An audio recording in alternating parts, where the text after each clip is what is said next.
A short time later, they were exiting their vehicle and walking up the steps to enter the youth healing group home. The building was old but well kept. It in fact was a plantation-style home, really more of a mansion. The place had been converted some time back, though, and regardless of Penny's many warnings about the resident they were here to see, it was still a relief to be away from the drab and depressing halls of the state-run mental hospital. Dalton led the way down the first-story hallway towards a closed door marked Staff Only. A few young girls peered down from the second-story banister at the two men entering their place of lodging. Simon waved, but they made no reply. They looked scared and apprehensive. Dalton knocked on the office door and entered before waiting for a reply. A woman who was sitting behind the desk stacked high with papers. She appeared to be concluding a phone call. She looked stressed and tired. However, when she looked up and made eye contact with Bradshaw, her mood seemed to improve a bit. Dalton Bradshaw, what brings you to my little slice of hell? LaToya Hayes. How the fuck you been? LaToya removed her glasses and rubbed her eyes. She glanced at Simon and stood to greet him. I'm Mrs. Hayes. Just call me LaToya. I'm so used to correcting these girls here that want to be on a first-name basis with me. I'm Simon. I'm working with Dalton on an investigation here. Nice to meet you. No reason to be coy, Simon. LaToya here likely knows more about it than we do. The Nancy Dermott situation is what we're investigating. Great. More Jeff Wood bullshit. Well, I'm dealing with that too right now. Our own little resident killer ran away again. I swear. I have no idea how that doctor of hers figured that she was fit to come here. Ran away? Fuck it, LaToya. We came here hoping to talk to her. Did you call it in to the MPD yet? I can make a couple calls and speed things up. No need, Dalton. I already know where she went. I see no reason to bother the cops with this. She's run away twice since coming here a few months ago. I was going to have our security guy run out there with me, but since you're here, would you like to provide some backup? Sure, and you can tell us about this girl that has you all worked up while we're at it. They drove towards Fairmont Drive, former neighborhood of both Jeffrey Woods and Jane, Arkansas. This little girl is truly disturbed, so when we get there, handle this softly, LaToya instructed. Well, tell us about her, Dalton requested. She came to us not too long ago, like I said, on doctor recommendations. She's utterly obsessed with Jeffrey Woods. Actually, let me correct myself. She's so obsessed with Jeffrey Woods, I firmly believe that she's going to kill someone, Dalton. I've been in contact with the hospital. Practically begged them to come and take her back. The other girls are terrified of her. Problem is, her doctor retired, and it's a pain in the ass to get them to come out here and evaluate her. Why are they afraid of her? Simon asked. On her first night at the youth healing, she sent one of our residents to the emergency room. It started off as typically does for a new face. She shows up, and Diane Austin, the girl she sent to the hospital, started verbally hazing her a bit. We tried to discourage it, but kids will be kids no matter what. And anyway, nothing happened at first. All the girls go to bed. I start thinking it was all business as usual, and then I get a call from the night shift. Turns out, they started hearing screaming in the middle of the night. The security guards go up and find our new resident has Danielle tied down to her bed. Now at first, that looks like that was the extent of it. But then, they turn on the lights. I've never seen a grown man so shaken up in my life. Our new girl had broken into our activities room at some point after lights out and gotten a hold of 2 knitting needles. Knitting is, well, it used to be one of our therapeutic techniques. The guard sees one of the needles buried halfway into Danielle's side. The girl was in the process of driving the second one in when the guards pulled her away. Christ. Knitting needles. Yeah. She stuck the girl in such a way that it missed all of her vital organs. People kept telling Danielle that she got lucky, but I don't think luck had a damn thing to do with it. I think that little psycho knew what she was doing. Dalton made a quick sign of the cross, without realizing he was even doing so. LaToya continued. What was really scary about it, though? She showed no emotion at all. According to the guard, she was just as calm and collected as you could want. She kept telling Diane, and now you know better, as she was torturing her, like some teacher correcting a child in class. What happened after that? Well, little psycho got her own room, but I don't believe that was what she was after. I think she just liked watching someone suffer. It gets worse, though. There used to be this big alley cat that would come around the back of the house in the evenings. It usually ran away if any of the girls tried to approach it. However, little Psycho managed to befriend the thing. For a couple days, we thought she was turning over a new leaf. She'd feed the cat every night and sit out there and pet it. You want to guess what I found out a few days later? Simon spoke up. I'm not sure I want to at this point. Tell us, Dalton answered. She was grinding up glass and putting it in the cat food. I personally caught her in the act. She'd break a bottle, roll over the glass with a rolling pin from the kitchen until it was practically dust, then she'd sprinkle a little bit in the food. I mean, if she wanted to kill that cat, she could have whenever she wanted. She could have just poured rat poison into the food, for that matter. But instead, she chose a slow and nasty way. She told me later, when I sat down and asked her why she'd do such a thing, that she wanted to watch it transform. I thought that was a strange choice of words, and when I pushed for more, she told me that she wanted to watch it go from healthy to sick to dead. That gave me chills. And Dalton, you know I don't get chills easily. LaToya pulled her car over to the shoulder, across the street from the burnt-out remains of Jeffrey Woods' former home. I went out and caught that cat, took it to a vet. I never had the heart to call and find out if it survived or not. Little Psycho told me that they just put it to sleep anyway. I mean, what kind of little girl thinks that way?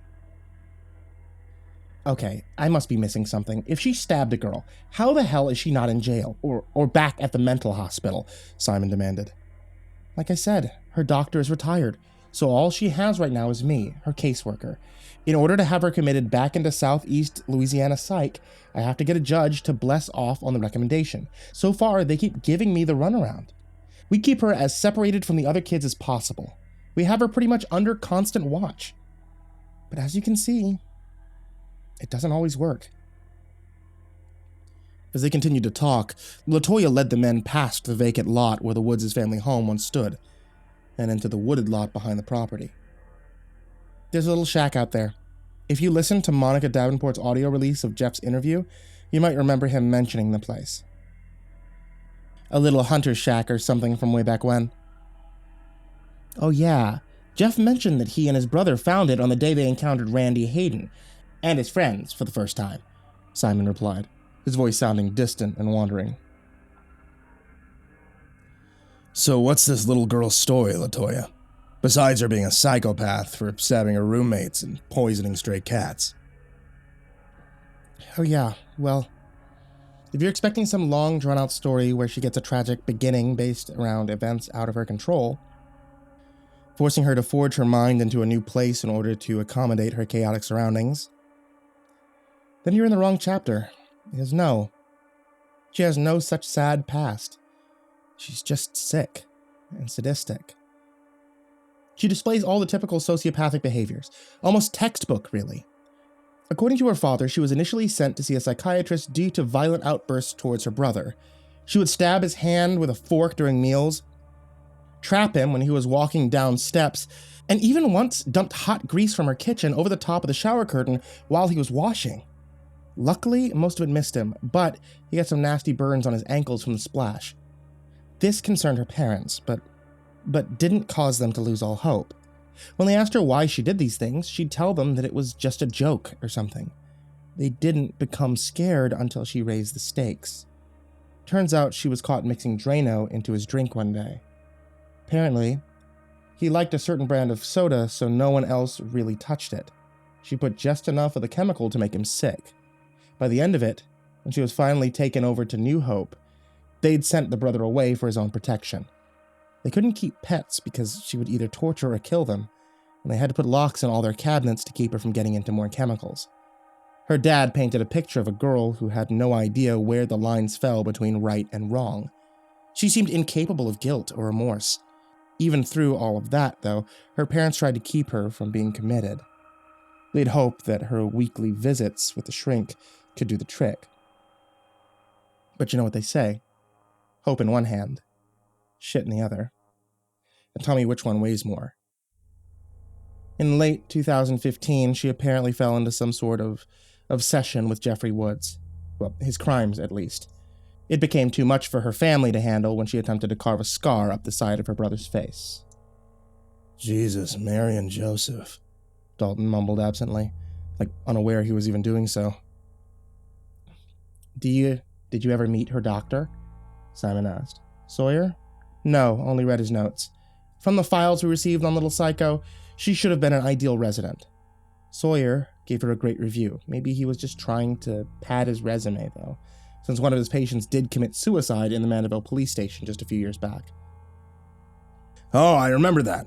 He attacked Drake, Arkansas's daughter out on Shortcut Road. She was under the care of Sawyer as well. Another Looney Tunes kid dressed up as Jeff Woods. Also, a patient of Sawyer's. Shit, Simon. I believe we've got probable cause. Maybe after this, we go pay the good doctor a visit at home. Latoya cut him off. There's the place, she informed them, pointing at an ancient-looking wooden structure that was long past its expiration date. Listen, guys. This little girl is dangerous, okay? Don't let the fact that she's only 13 years old trick you into thinking that she's harmless. Remember when I said she has psychopathic tendencies? One of those is that she can be very convincing when she wants someone to trust her. She can be just as sweet as you want until you say something that upsets her. All three adults could hear a soft female voice echoing from the small shack. It sounded as though she was having a tea party with some imaginary friends or something. As they closed in, Latoya lowered her voice to a whisper. She knows me. Let me go in first and open a conversation. Last time we had to come out and get her, she tried to take one of the security guard's eyes out. So hopefully, what little rapport I have been able to build with her will be enough. Simon and Dalton nodded as Latoya called out to the occupant of the shack. Nina? It's Miss Hayes. I've come to pick you up. I'm coming in, okay? The little voice from within the shack suddenly stopped, and everything went silent as they prepared to enter the building. Nina Hopkins stood inside the small shack and smiled warmly as Latoya and her companions entered. Hello, Miss Hayes, she spoke as the caseworker walked in. Hello, Nina. Why did you run away again? Didn't we talk this through last time? He used to come here. Did you know that? Nina asked. Who? Jeff. Okay then. Well, it's time for us to go back to the house. As Latoya spoke, Dalton and Simon slowly stepped around the woman and fully entered the shack. They were careful to try and appear non-threatening. Who are these people, Miss Hayes? Two really good friends of mine. This is Mr. Dalton, and this is Mr. Lyman. They wanted to come out and help me search for you, like a fun game of hide-and-seek. Fun game, Mrs. Hayes? Don't lie to me. You brought them because you're afraid I'll hurt you. I don't blame you. No, why would you want to hurt anyone, Nina? I don't know, Mrs. Hayes. Maybe because it gets the hate out of me. That's what Jeff used it for. He was just so filled with hate, but he shared it with others. I could share mine with you too. Come over here and maybe I'll share it with you right now. Hayes was at a momentary loss for words. Nina hadn't threatened her directly until now. She wasn't sure how to respond.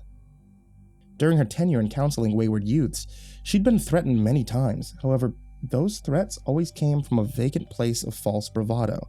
All bang and no substance. With Nina, she feared the threats could easily become actionable.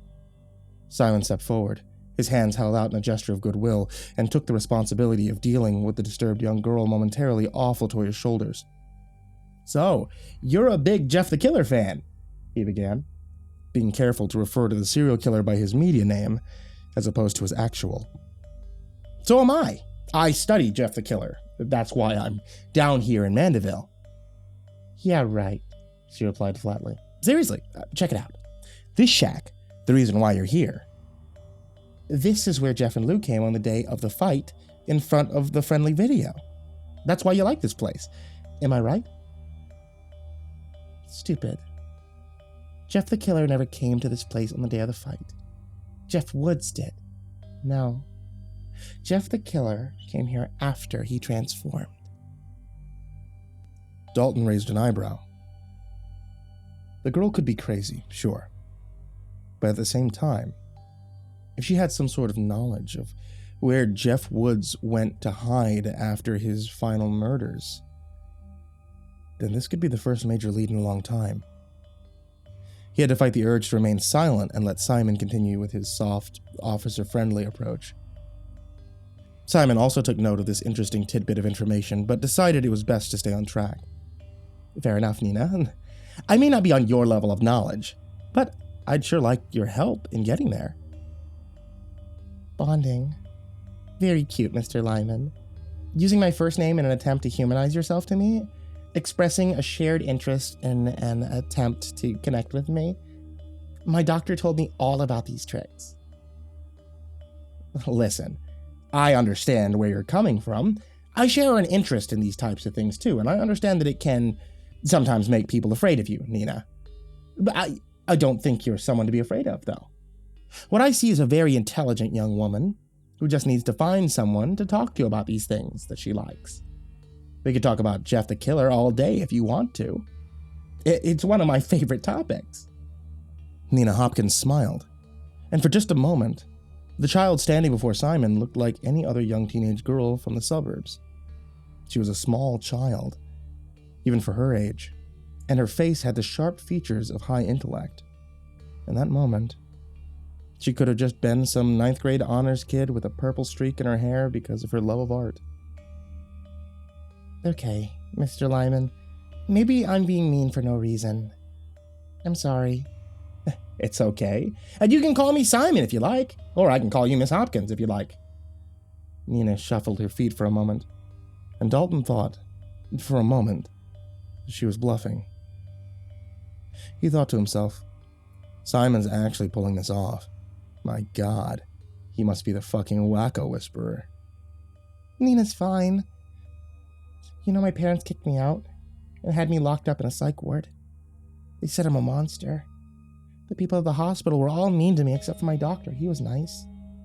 Like you, Simon. Miss Hayes tries, but I think she hates me too. She wants to send me back to the hospital, and with my doctor gone, I'll be all alone there, with the mean people. Nina began to tear up. Simon knelt down and carefully edged a bit closer. It's all right. No one here thinks you're a monster. We want to help you, and we really want you to help us. Do you think we can work together? Can we really talk about Jeff the Killer? Only my doctor used to talk to me about him, and he knew a lot. Of course we can. Like I said, I'm a regular old fanboy when it comes to Jeff. Nina held her hand out to Simon. The investigator, intent on maintaining and hopefully improving his connection with her, gave his hand without hesitation. He didn't want to spoil the rapport by appearing apprehensive. Can I show you something? It has to do with Jeff. I made these myself when I came out here. Absolutely. Nina reached down with her free hand and produced a small flashlight. The back half of the shack had been shrouded in darkness, and the only source of light to enter was through the open door. She clicked on the light and aimed it towards the rear wall. In that moment, Simon, Dalton, and LaToya had to fight the urge to not turn their heads from what the darkness had been hiding. Just like real life, Nina shouted with glee as the light exposed 3 dead cats nailed to the inner wall of the building.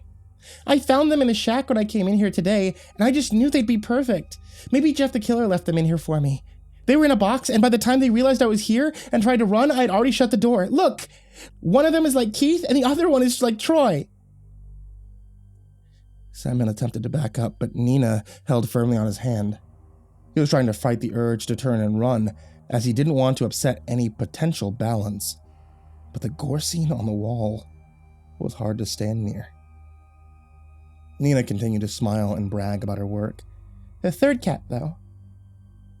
I don't know, Simon. Maybe that one could be you. 3 things happened very quickly in the next second. Nina Hopkins released the flashlight and produced a knife from behind her back, likely tucked into her belt or perhaps her back pocket. Nina raised the knife, taking aim at Simon. Then Nina dropped the knife and was suddenly crashing into the wall behind her. Simon looked up and saw Dalton standing over him. Dalton had wasted no time, moving faster than one would think that he possibly could when he saw the shift in Nina's demeanor. He knew the game. She'd played to Simon's humanity and lured him in. When he saw her hand reaching around her back, he'd sprung into action. He turned and driven a shoulder into Nina, a move that would do minimal damage to the child, but would strike with enough mass to ensure someone of her height and weight would be taken off her feet. The knife fell to the floor, and Simon quickly grabbed it up before standing. Nina carefully rose to her feet, and her face displayed a look of shock, mixed with rage. "Good shit, Dalton, that was close," Simon stated. Close. She's fucking 13 and can't weigh more than 85 pounds. If there's some pocket of the universe where she's a threat to two fucking adults. Cops, for that matter. Well, I mean, she had the element of surprise on me, and you see, and, Save it. Had enough of this shit today, Dalton snarled. Nina was staring him down. The look on his face no longer contained any traces of the shock or surprise, nor did she resemble that innocent, smiling girl that had fooled Simon. What Dalton was staring at now was a psychotic child who'd just been bested. She was furious. She wanted to lash out. Dalton decided that it was time to fight fire with fire. Dalton had tried to fight her fire with water, using a friendly approach to combat her hatred. Dalton had no interest in being officer-friendly. When the little girl attempted to step forward, he quickly advanced one step forward and began speaking directly to her. I think in all fairness, Nina, I should explain to you exactly what it is that I do. For instance, if you try to grab that knife again, or if you try any other bullshit with us, or even threaten Miss Hayes again, I'll take a walk over your little group home, and I'll crack your fucking head wide open in front of everybody. And just about the time that I'm coming out of jail, hopefully, you'll be coming out of your coma, and guess what? I'll split your fucking head open again, because I'm fucking stupid. I don't give a fuck about jail. That's my business. That's what I do. Nina stood in momentary silence, the look of shock and awe now returning, taking over and replacing the rage. Dalton Bradshaw happened to be a Martin Scorsese fanatic. He'd probably watched Goodfellas and Casino 24 times over. He could quote every line. He had found that Joe Pesci's line worked wonders, so long as the perp on the receiving end didn't realize that the tough guy cop was simply quoting a gangster movie. Now he just had to wait and see if Nina Hopkins was a fan of 90s crime dramas. After several long and intense moments, she spoke. "You're the coolest adult I've ever met," was all she said. I want you to tell me about Dr. Sawyer. Okay, but only you. Deal. If you can give me some useful information, I'll ignore the 3 animals you mutilated out here today, and I'm pretty sure Simon can forgive and forget about the fact you tried to stab him. I wasn't really gonna stab him. I just wanted to scare him. My doctor said scaring can do more damage than killing, because it infects the mind. The 3 adults escorted Nina back to their vehicle.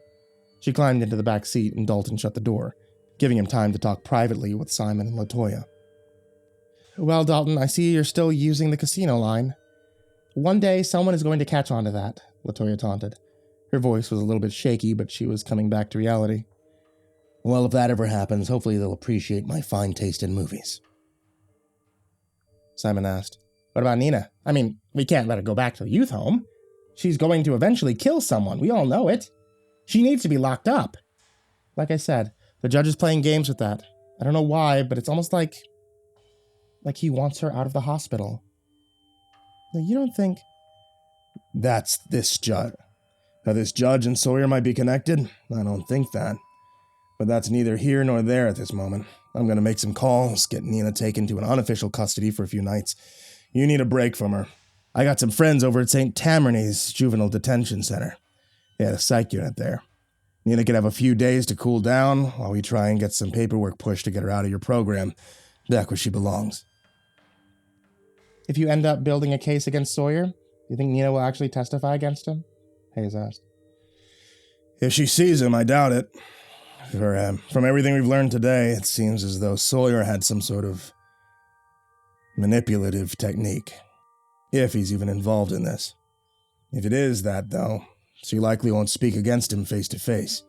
Any usable testimony would likely have to be gathered on video and presented as such in court. Suddenly, the car horn blared directly behind them, causing them all to jump a bit. Dalton looked over and saw Nina laughing as she leaned back into the rear seat. "Come on, Dalton.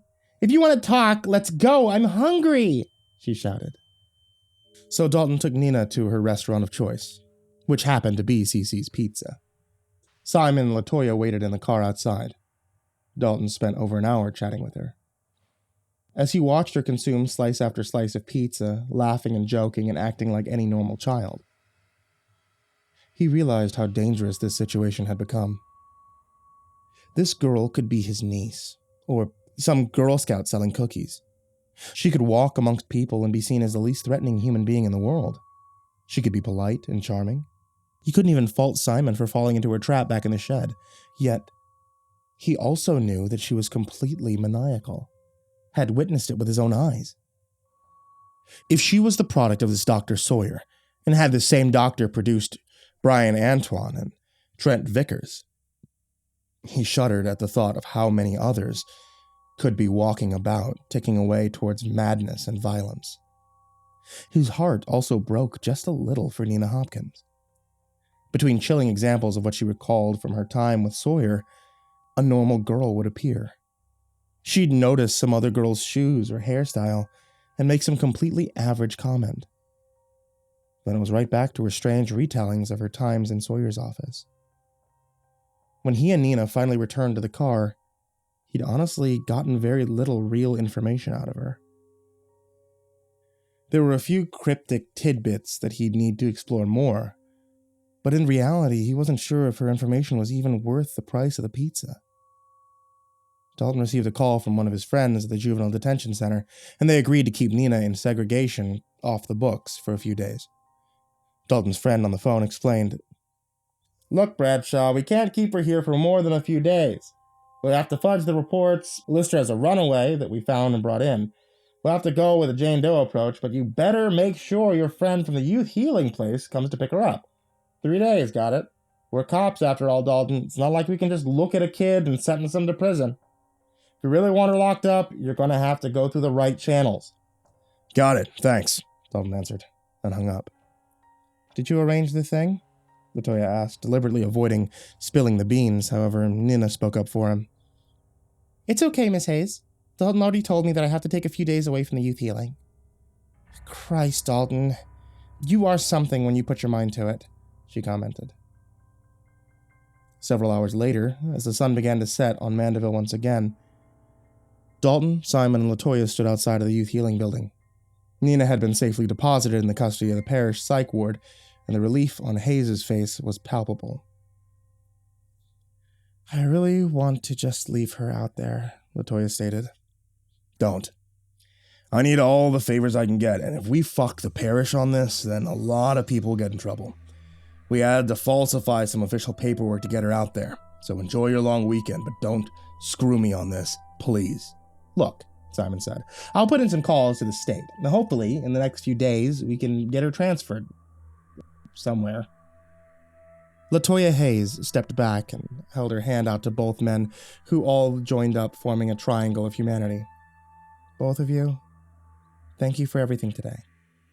This Dr. Sawyer? Shit. Could he really be involved with these crazy kids?" "I hope not. Nina is the only one still alive that we know of, so really, LaToya, thank you.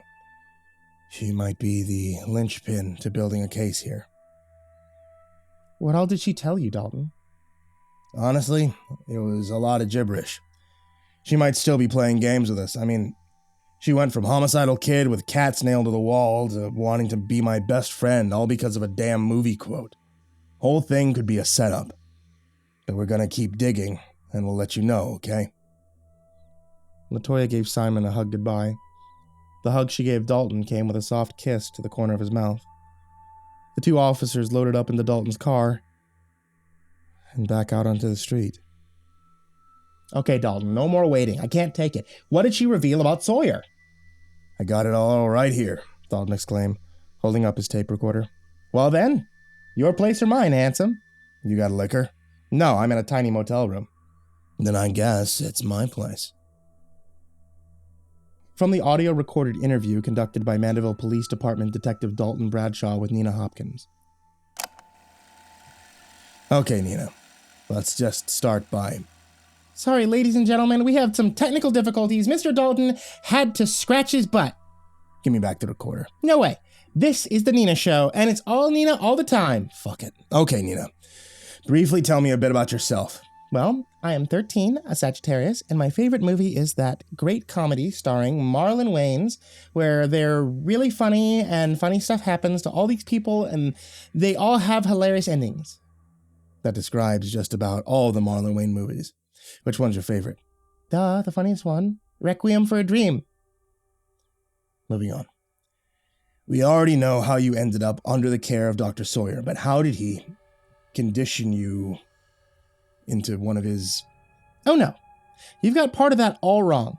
You're comparing me to Trent Vickers or Brian Antoine. You're looking at this all wrong. I was already obsessed with Jeff the Killer before I even met Dr. Sawyer. He just told me to run with it. And the others, Vickers, Antoine, were they already fans of Jeff? Not that I know of. I think with them, Sawyer helped them along a bit. I know he gave Vickers the idea of Jeff's killers. Do you consider yourself one of Jeff's killers? Nope, not me. They're lame. Oh, look at us. Everyone makes fun of me, so I like Jeff. Oh, look at me. Jeff is like an angel because he screwed the bullies. So, what is the basis for your appreciation of Jeff? He stabbed up some fools because he got tired of fighting the hate. That's why. That's really it? That's why you admire him? Yeah. Look, I don't know why I'm like the way I am. I get that I messed up. Trying to poison my brother, killing his cats, sticking that Diane girl with sewing needles. I know all that stuff's really messed up. Then why do it? I don't know. No one ever knows. All the doctors, the ones before Sawyer, they'd always tell me to fight it. My parents told me to fight it. My teachers told me, everyone, I'd fight it. And it would hurt so bad, like weird hunger pangs, I guess. I'd sit there, I'd watch my brother chew his food with his open mouth. I'd listen to some kid in my class laugh at stupid jokes. I'd watch some idiot do something idiotic. And I would just want to hurt them so bad that they'd never do it again. And finally, I just couldn't take it anymore. And Sawyer, he knew all of this and he told you to go with it. Yep. He said that I'd be no good hanging out with Vickers and his gang of Jeff's fangirls out in the shortcut road. He said I'd likely lose my control if I was around them for too long. Do you still have something to do? I mean, is there something coming that you are supposed to be a part of? Not that I'm aware. Before he retired, he promised he'd get me out of the psych ward and into the group home. He told me that after that, I should follow my heart. Honestly, I think he got mad because his red, green, blue game didn't work on me. What's that? What's red, blue, green? Well, he had me in his office, and he told me that he was going to hypnotize me. I never fell asleep, though. Couldn't focus enough. I was trying, though. I heard him repeat, red, green, blue, over and over again.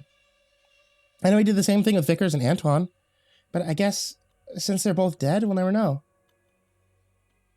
He didn't give you any other information that would explain the colors or what they meant? Nope. Do you know why he retired? I think he was getting really sick. I'm not really sure. But he seemed to get skinnier, and on some days he looked really sleepy. So Sawyer has retired, and Vickers and Antoine are both dead. This all really over, Nina, or is there more to come? Oh, there's a lot more to come.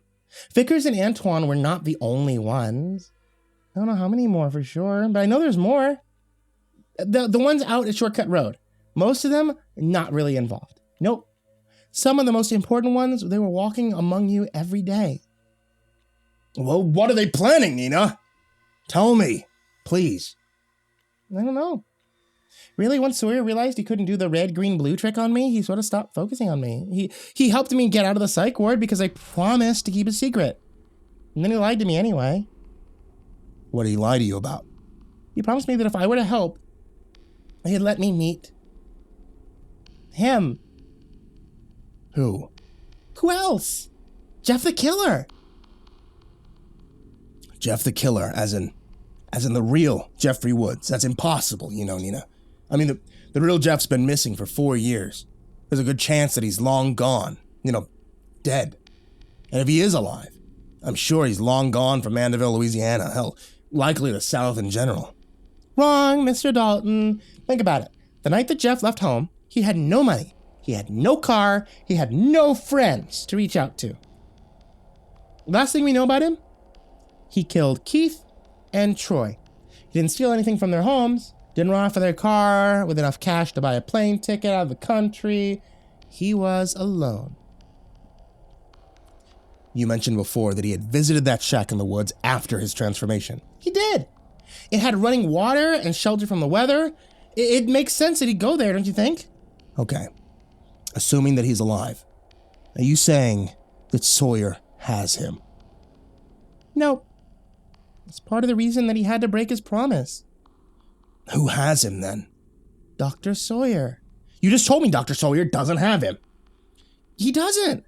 That's why he broke the promise. Then who has him? Dr. Sawyer. That doesn't make sense. You don't make sense. Back at Dalton's apartment, Simon rewound and played the final lines of the interview several times. Though I'm going to auto-tune that last part and put it on YouTube. A middle-aged cop arguing back and forth in a chain restaurant with a 13-year-old girl. Too damn funny. She just started screeching at the end there. I guess she got frustrated with the questions or something and just broke down. We had to end it. People were staring. So, we definitely have enough to get a warrant for Sawyer. I'm going to put that call into Baton Rouge tomorrow and get the ball rolling. Since we're going after a doctor, I want to make sure that I get an all-inclusive warrant so we can dig into everything. Good man. What are your thoughts on Nina's belief in Jeffrey Woods still being alive? Simon scratched his chin for a moment and thought it over. Well, it's not technically impossible that he could be alive, true. However, we've been going at this case from the state level pretty hard for several years. And if there is any evidence that Jeff is alive, well, sure as hell hasn't found its way onto my desk. Truthfully, I think Sawyer has just told Nina what she wants to know in that regard. And think about it. The girl's obsessed about Jeffrey Woods. Sawyer wants to tap into that obsession. So of course he's going to tell her that Woods is not only alive, but also available for an autograph signing. It's classic manipulation. I don't know. You're probably right, but... Simon interrupted. But yes, we're going to look into her statement. I mean, I am the agency's leading expert on Jeff. We're going to follow up. I just want to handle this nice and linear, Dalt. Let's focus on Sawyer first, then we can worry about the next leg of the journey. Dalton took a thirsty gulp of beer and a long drag of his cigarette and smiled. Agreed. We've earned our pay for today anyway. Yeah, I think you're right. I'm going to head back to Baton Rouge for a couple of days, I think. I want to go and request the warrant in person instead of over the phone. Plus, you look like you use a day or two to yourself. Yeah, well, you just are full of good ideas today, aren't you? I suppose there isn't much to be done between now and then. Seems like the best time to get rest. Once that warrant comes down, we're going to be busy anyway. Hey, Dalton, you never did tell me why you left the NOPD. Hey, remember, you said that you'd tell me if we ended up working together for a while. Well, it's been officially one while, and I think I'd like to cash in on that promise. Dalton's hands fell instinctively to his sides. His hand traced upward along the left side of his torso. Simon didn't notice or chose not to ask. Tell you what. After we bust Sawyer, I'll take you out for a few beers and tell you all about it, okay? Okay. The two men shook hands, and Sawyer left, pointing his car towards Baton Rouge. Dalton would see him in 2 days, hopefully with the warrant in hand. He was excited about this case, excited in a way that the old cop hadn't been about his work in a long time. Not since his early days as a patrol officer in the French Quarter had he felt so alive to be conducting actual police work. So much of his professional life since coming to Mandeville had been simple paper pushing and small-town nonsense. He'd forgotten what cracking the real case actually felt like. He reached for a third beer, held the unopened bottle in his hand for a moment, and then decided to put it away. Dalton decided that he would rather spend the evening studying up on the evidence and leads instead of getting drunk. He still couldn't decide if Nina Hopkins was a reliable witness or just a little girl playing stupid games. He'd learn more if he was confident of that, but in the meantime, he wanted to stay sharp and focus on the situation before him. That night, Dalton slept well for the first time in months. The last morning, he awoke and was amazed at how refreshing it felt to not be greeted by a hangover first thing. He spent his day inside, studying over his notes and drawing up a plan for his next move.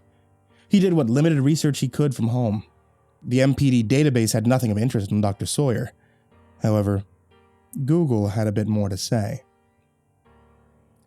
From the Sam Houston University official news publication, The Historian, July 10th, 1974. Controversial professor of psychiatry Dr. Joseph Sawyer has lost a promising grant for his eyebrow-raising white room study that he proposed last year. Details about his study are still vague, as the project failed to gain headway once the grant was denied. However, sources close to the professor tell us that Sawyer was seeking money to experiment on the effects of what he calls deep human submergence. While little information is available, it is noteworthy, and a bit hair-raising to note that Sawyer was apparently fascinated by the effects of leaving a human child without direct interaction or stimulus to study possible personality outcomes and overall psychological development. Others close to Sawyer have indicated that the doctor has long experienced fascination and how a human child would develop if deprived of all interaction with outside stimuli until the age of reason. Further rumors abound that Sawyer was in fact seeking volunteers, potentially parents in need of money, to allow their children to partake in his study. At this time, Sawyer had stated his intention to resign from teaching at Sam Houston and expressed that he was likely returning to practicing psychiatric medicine. Fucking guy was trying to MK Ultra people out there, Dalton mumbled to himself. That evening, Bradshaw skipped drinking and decided to go to bed early. Tomorrow would be his last day off before Simon returned, and they got back to work. He was hoping to make the most out of his free time. He watched some television until around 11 p.m., before retiring to the tiny back bedroom of his apartment. Several hours later, he was awoken. Tap, tap, tap, tap. He heard the soft rapping on his wall, but chose to ignore it. Tap, tap, tap, tap. He cracked his eyes slightly. The small room was very dark. The window above his bed let in a small amount of dull white light from the street lights outside. He closed his eyes, determined that the annoyance was simply the pipes of the walls or any other thing that was of no concern to a tired police officer. Tap, tap, tap, tap. This time the knocking was louder. It was far too deliberate and in rhythm to be anything other than the product of a human fist. He opened his eyes and sat up on his elbows. The tapping returned again, and this time Dalton could trace the source. The noise was coming from the neighboring apartment, which shared a bedroom wall with Dalton. The sounds were coming from the closet, which gave him a quick case of the shivers. The noise didn't unnerve him so much because they were coming from the closet. That little nook was far too small to house any intruder, and even in the dim light, he could see that his open closet was vacant. No, what spooked the detective was the fact that someone was on the other side, sitting in their closet, in the dark, tapping on the wall and possibly waiting for a reaction. This realization became a bit creepier when Dalton's tired mind factored in that the neighboring apartment was vacant. Had been for months. Once his brain added this in with all the crazy shit he'd been dealing with ever since being dispatched out to Nancy Dermott's home to inspect a corpse on her sofa, suddenly Dalton was no longer interested in rolling over and going back to sleep. The tapping came again. He slowly began to sit up, and observed with a growing apprehension that each time he would move, the tapping would pop in rhythm to his motion. If he stretched his arm, a tapping would come at the end. To test this, Dalton pulled and removed the blanket from over his body, and further freaked out as the tapping grew faster if he peeled back the covers quickly, and would dramatically slow down if he reduced the speed of his arm. Once he let the blanket drop from his hand at the end of the bed, a quick tap accompanied the bedding as it fell to the mattress. Fuck this, he groaned and reached for his lamp. The knocking from within the closet followed his arm and gave a final rap as he turned the small switch within the lampshade. Nothing. No light. No relief from the darkness.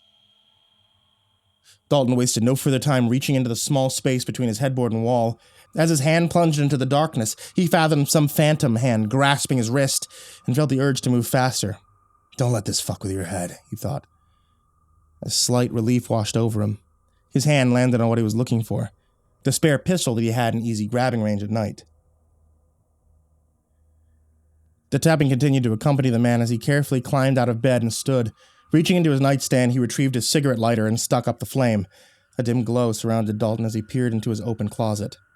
Whatever was on the other side had resumed the steady tapping. Dalton crouched down and peered into the closet. No sign of feet poking out from below the row of clothing. He turned and looked about the tiny bedroom and could tell immediately that he was at least alone on his side of the wall. Perhaps giving in to the childhood fears that no one could ever outgrow, he checked under his bed as well. Nothing down there but dust and bunnies. Maybe I'm letting this shit get to my head, he thought. The tapping came again, and Dalton began to allow himself to believe that perhaps a burnt-out light bulb and an annoying asshole on the other side of the wall wasn't anything to fire bullets over. The tapping repeated again, and this time Dalton reached into his closet and tapped back. The mystery person on the other side of the wall replied by mimicking Dalton's 2 knocks, only much softer. He reached in and tapped 3 times, and received 3 very faint taps in reply. Releasing a small chuckle, Dalton gave 1 very long, slight tap once more, and waited for a response. He leaned in, intending to perhaps voice an actual greeting, hoping that maybe he got new neighbors and just didn't know it yet. He moved his head slowly to the wall when pow, pow, pow! The tapping had been replaced by aggressive slamming, as if the person on the other side was kicking the wall now. Dalton jumped back from the closet and stood up, furious and shaken as his heart raced inside of his chest. Hey, fuck you, pal, he shouted. And suddenly the slamming was no longer in his closet, but at his bedroom door. Shit! Dalton gasped between closed teeth. Someone was inside his apartment, separated from him only by the cheap, hollow pressboard door of his bedroom. Without hesitation, he reached up and ripped the blinds down from his bedroom window, increasing the light in the room. He knew he had to try for the light switch on his wall, but the switch was by the door, and the pounding was continuing. Dalton felt his legs freeze in place, ignoring his commands to move. He dug deep and forced his feet forward. With each step, it seemed as though the banging from the other side of the door grew louder, as if whatever was over there knew he was creeping inch by inch closer to the door. Almost, he whispered, and when his fingers finally touched the light switch and gave an upward flip, he felt his heart sink further as no lights came on. Dalton's mind tried to focus. The scenario reminded him of being a child far too much to bring anything other than shame to the man. He felt like a scared child sitting in the dark room because some monster was trying to get to him. He hated that feeling. Remembering back, Dalton recalled the little Irish song his mother had taught him when he was a child. She told him that it was a song to bring on courage and that he could find strength within its words. She told him if he were to focus on the words, he would be too busy to think about whatever was frightening him at the time. With no other option on the table, he began to silently lip the lyrics that had been stuck with him since his youth. Let Bacchus' sons be not dismayed, but with me each jovial blade. Come booze and sing and lend your aid to help me with the chorus. He was much closer now. His hand almost on the doorknob, his pistol was ready, his heart was hammering, and his nerves were on fire. Instead of spa, we drink down ale and pay the reckoning on the nail. For debt no man shall go to jail, from Garowen in glory. Dalton gripped the knob and gently began to turn. The knocking had ceased, but the man could still feel the presence on the other side, like a vile heat. We are the boys who take delight in smashing the limerick lamps with lighting, though the streets like sportsters fighting and tearing all before us. Almost there, he turned the knob and simply had to pull the door open. Instead of spa, we'll drink the ale and pay the reckoning on the nail. For debt no man shall go to jail from Garowen. One final breath. Dalton shouted, In glory! Threw the door open. No one was there. Riding the adrenaline, he charged into the hallway, gun aimed into the dim chasm before him. The hallway connected to the living room, which featured large windows. The light from the parking lot outside gave him all he needed to see, and standing at the end of the hall was the undeniable shape of a man. It appeared to be tall, shoulders squared and ready to charge. "Get on the fucking ground, asshole!" Dalton screamed, his gun squarely aimed at the intruder's chest. No reaction. "Last warning! Get down!" When the figure ignored the officer's commands a second time, Dalton allowed his trigger finger to do its job. The gun discharged twice. The invader dropped to the floor. Wasting no motion, Dalton moved forward to the living room. A quick flip of the light switch, and he was relieved to find the lights worked fine out here. The small living room provided no real place for another intruder to hide, as the kitchen shared the space and Dalton's bathroom was connected to the bedroom. Unless someone else in here was invisible, Dalton felt confident that he was alone with whoever was lying down on the tile floor in his short hallway. "Okay, you shit, let's see who you are."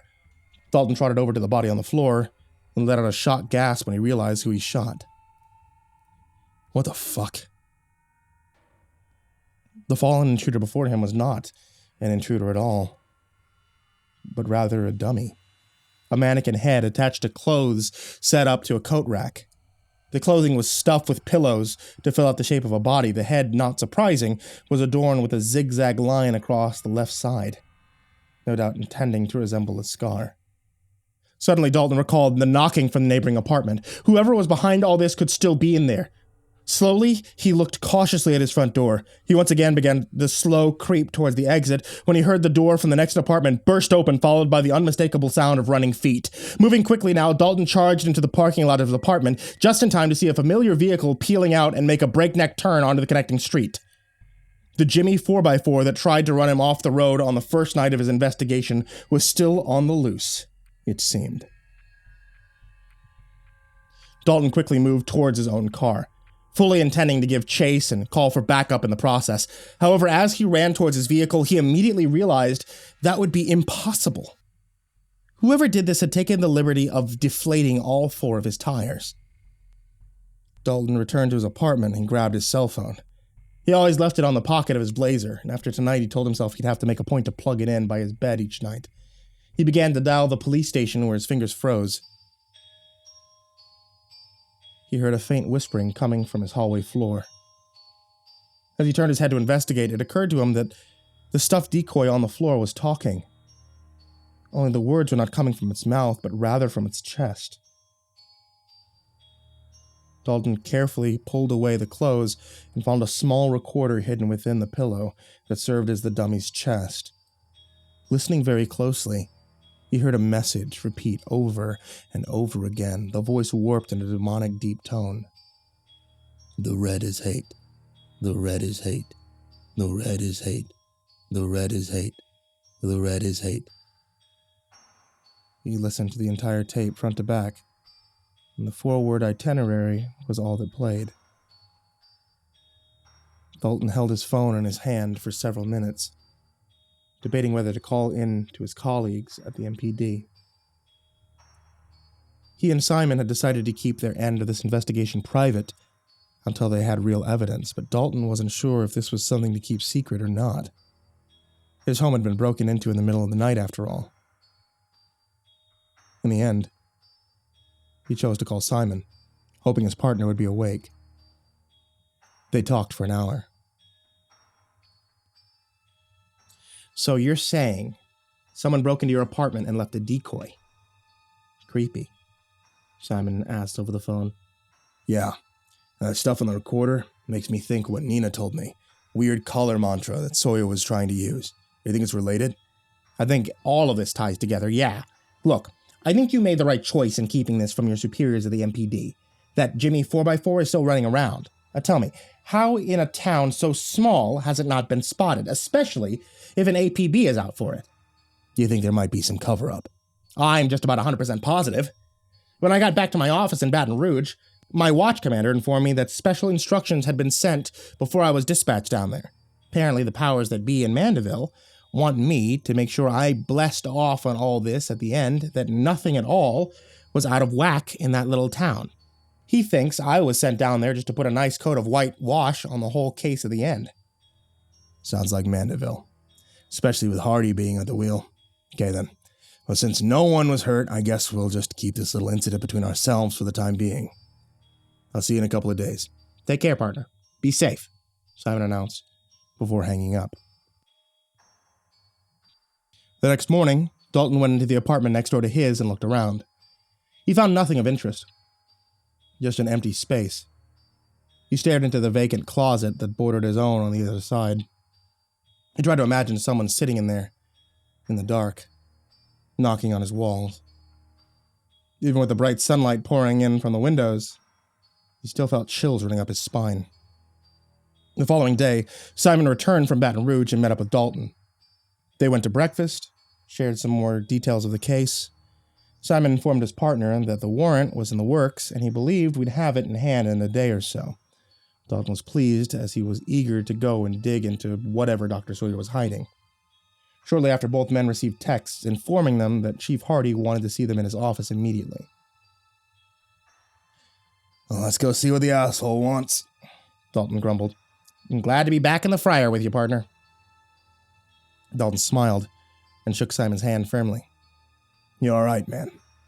Just in case you think all the times I've insulted you means I don't like you, I just wanted to tell you that. You're a square away partner. And you're a true pro, Dalt. Glad I could learn from you. Less than an hour later, Dalton was kneeling on the floor of the police station, holding the corpse of Simon Lyman in his arms. Later that day, he'd find himself released from his career in police work.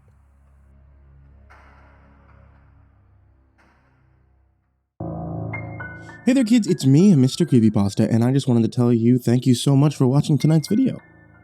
Or listening to tonight's podcast on the podcast, if you're listening to that there at Spotify or Apple Podcasts or Google Podcasts or wherever you could happen to listen to podcasts. I wanted to remind you guys also that my wife sells loose leaf tea at etsy.com/shop/ivorymonocletea. She has different teas, including Creepypasta teas, and you can get a Mr. Creepypasta tea.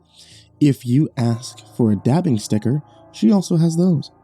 And of course, I wanted to give a big thank you to everyone who checks out patreon.com/MrCreepyPasta and supports the show, keeps the light on, gives me treats for my now 2 cats, both Hylas and Hercules. Both of them are a handful. And especially a big thank you to Saha, Jordan Alexander Sanchez, Mazikeen, Ken Lando Higuchi, Chompski, Nico kaeo, Tristain Pelton, Stephen VanHuss, Chance Burnett, Diana Kraus, G. Weevil 3, TheRedOakShieldVirus, Hades' Nephew, Carter Barenfanger, Dr. Strawberry, Jordan Wayne Deckard, Bradney Leipe, The Government Monitoring System, Ann Charron, rumblefox, AcidSystem, Mike Bullock, Rafael Rodriguez, Dan Sweet, Mad Marstomp, Prozac and Pancake Appreciation Society, Sean Mills, Brian Arce, Cryptic Nightmares, Shadow Morningstar, Somber Puppet, Brianna Wright, Someone You Love, Said the King 56, Bad Honey, S-Man, Kiri the Sloth, Patrick Schoolmeister, Thomas Burgett, Barbara Maceo, Bobby Carmen, Liam Newman, The Homeless Bird 93, Sky Harbor, Caleb Dougal, Last Blade Song, Eliminator 86, The Ginger Bros, Aaron Stormcrow, and Corey X Kenshin. A big thank you to all of you guys and everybody down there in the description. I really can't thank you guys enough for supporting the show. Thank you, thank you, thank you. And everybody who listens, sweet dreams.